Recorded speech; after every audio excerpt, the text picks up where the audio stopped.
اهلا وسهلا بيكم في حلقه جديده من برنامج عاملين ايه الاخبار؟ شكرا جدا على الكومنتات اللي كتبتوها لي الحلقه اللي فاتت. اتمنى الحلقه دي كمان تعجبك. ما تنساش تعمل لايك، تشترك في القناه وتعمل شير للفيديو وتفعل الجرس او كبر دماغك من الكلام ده كله. يلا بينا نشوف الحلقه بتتكلم عن ايه.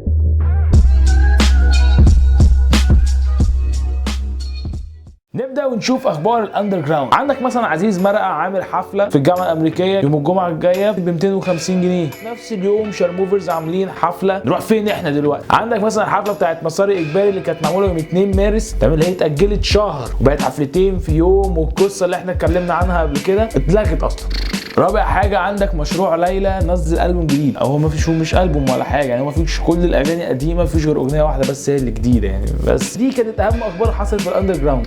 بقى نشوف ايه الاخبار اللي حصلت في الراب الاسبوع ده. حصل فيه اخبار غريبه واخبار كتير. اول خبر ده الخبر الجامد يعني، ان العبقري شاهين رجع، نزل تراك جديد اسمه كوم تراب. يا بابي يا مخلع زي قاب نوري، مستعجلة على الجواز ما تصبري، تايه وبدور على نفسي زي دوري، هولع في نفسي بالبشبوري. يا بابي يا مخلع زي قاب نوري، مستعجلة على الجواز ما تصبري. التراك ده ملوش حل يا جدعان، قوي جدا على فكره ككلام او فلو يعني. هو شاهين العبقري، احنا مش محتاجين نقول عليه كومنت يعني. بس غريب في الموضوع ده كله ان شاهين سافر ورجع ونزل تراك جديد، ويوسف جوكر لسه ما نزلش بقيه الالبوم. عندك مثلا مروان موسى هينزل كليب جديد اسمه شطائر. تالت حاجه عندك ان ويجز هيعمل حفله يوم 15 مارس في مسرح الشمع ب 75 جنيه. ونسبه ويجز في حوار الفتره دي داير بين لورد وفرغالي وويجز، حوار بقى كده عامل ضجه وفيه كلام هري كتير. ويجز كان نزل باتل في راب اور داي في الايفنت بتاع كايرو اليكس، فويجز باتل سانتا كلوز، سانتا ابتدائي. الكلام اللي طالع ان ويجز زعل جامد في الباتل دي. فالمهم يعني طبعا جم راب اور داي يقول لك هنرفع الباتل دي بقى، عايزين نرفع الباتل دي خلاص هنرفعها. فجه ويجز قال لك لا ما ترفعوش الباتل دي، لو رفعتوا الباتل دي انا هقفل لكم القناه، وعمل كلام كبير كده ملوش اي لازمه يعني. هو ده الموضوع اللي حصل. بمناسبه فرغالي كان نزل صوره ليه مع محمد رمضان، حاجه حلوه جدا، بتمنى له كل التوفيق. بس الفكره كلها الصوره دي فيها شغل، بس انا ما اعرفش لسه ايه تفاصيل الشغل دي. اذا كان فرغالي بقى هو فرغالي هيعملوا اغنيه مع بعض، فرغالي هينزلوا راب اور داي، مش عارفين لسه التفاصيل، لسه مش فاهمين التفاصيل، بس في شغل هيحصل ما بينهم يعني. عموما هي دي الفكره. هي دي كانت اهم اخبار الاندر جراوند. دي كانت اخبار الاندر جراوند، دي كانت اخبار الراب. ما اعتقدش ان في حاجه احنا فوتناها يعني. بس كده يلا بينا نبدا الحلقه بتاعتنا.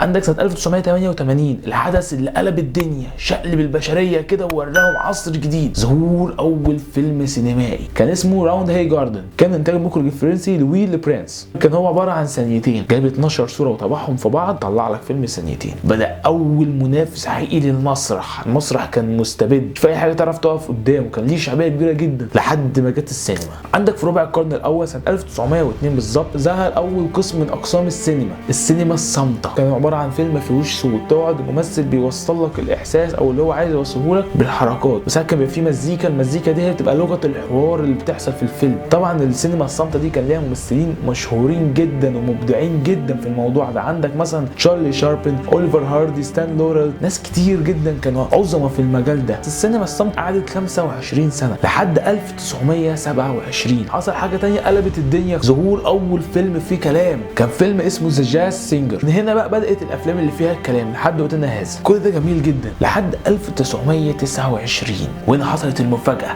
طفره، ظهور الاكاديمي اووردز. صاحب الاكاديمي دي كان لويس بريت ماير، كان قاعد هو واصحابه من هوليوود وكانوا قاعدين مع بعض بيتكلموا كده، ويا جماعه عايزين بقى نعمل نقابه، عايزين نعمل او حزب، عايزين نعمل اي حاجه مستقله لينا احنا، بعيد عن اي حاجه، بعيد عن النقابات العالميه الثانيه، عايزين نعمل حاجه بتاعتنا احنا بس. فعلا عملوا اكاديمي اووردز وضمت 38 عضو، وصلت لاكتر من 6000 عضو في 2019. انت متخيل 6000 عضو؟ بعد فتره من بدايه الجائزه دي قالوا لك احنا عايزين بقى نشوف لها اسم كده روش كده، اسم جامد. فهم قاعدين ويفكروا ويشوفوا يعصروا دماغهم. جت امينه المكتبه قالت لهم يا جماعه ده شبه عم اوسكار. قالوا ما صدقوا مسكوا في الاسم، قالوا لهم خلاص هو هنسمي الجائزه اوسكار، بحيث يعني يبقى ده عماد بن خالد كانوا هياخدوه يعني قشطه يعني. الجائزه دي بتتكون من 24 تمثال، كل فئه بتشارك في الفيلم ده ليها تمثال، مونتاج، تصوير، خدع بصريه. بس اهم جائزه فيهم اللي بتعمل الضجه الكبيره اللي هي احسن ممثل واحسن احسن ممثله. وطبعا الجائزه دي عشان تترشح لها لازم توافق على الشروط، لازم تعدي الاختبارات عشان تفوز بحبيبه القلب الاوسكار. لازم اول حاجه ان الفيلم يكون اتذاع في لوس انجلوس لمده سنه. تاني حاجه الفيلم ما يكونش يقل عن 40 دقيقه، ان حجم الفيلم حجم البقره اللي بتصور الفيلم اللي هي تكون 30 مللي او 70 ملم، يعني مش فاهم ايه الفكره يعني، بس هي تكون كده يا كده. بس زي ما احنا كلنا منبهرين بالاوسكار برضو كانت ظالمه على ناس. تصدق ان ويل سميث ده ما كسبش الجائزه ولا مره؟ توم كروز بعد الشقلباظات والحركات دي كلها برضو ما كسبش الجائزه ولا مره. جوني ديب برضو ما كسبش الجائزه. ده ليوناردو دي كابريو طلع عينه عشان خاطر ياخد الجائزه دي، قعد يعافر وافلام وشقلباظات وايه عشان خاطر يكسب الجائزه ويكسبها بالعافيه في الاخر. بس برغم ان جائزه الاوسكار دي ناس بتموت عليها وبتجري وراها وعايزاها، في ناس بترفض الجائزه دي وما بتحبش تستلمها، في ناس رافضه الجائزه دي ومش عاجباها. عندك مثلا مارلون براندو سنه 1973 يترشح كسب جائزه احسن ممثل عشان فيلم ذا جاد فازر وما راحش يستلم الجائزه، بعد طلب من الممثله سانشا لترفيزر ان هي اللي تروح تستلم الجائزه مكانه، طلعت بستايل اللي هو بتاع الهنود الحمر عشان خاطر الافلام اللي كانت بتتعمل ساعتها ضد الهنود الحمر وهو كان متضامن معاهم جدا. وعندك مثلا جورج سكوت رفض انه يترشح للجائزه سنه 71 حجه يعني مثلا هي تجمع فلوس والرقص والكلام ده بس. والغريب بقى في الموضوع ده ان هو سنه 72 اترشح تاني برضه للجائزه،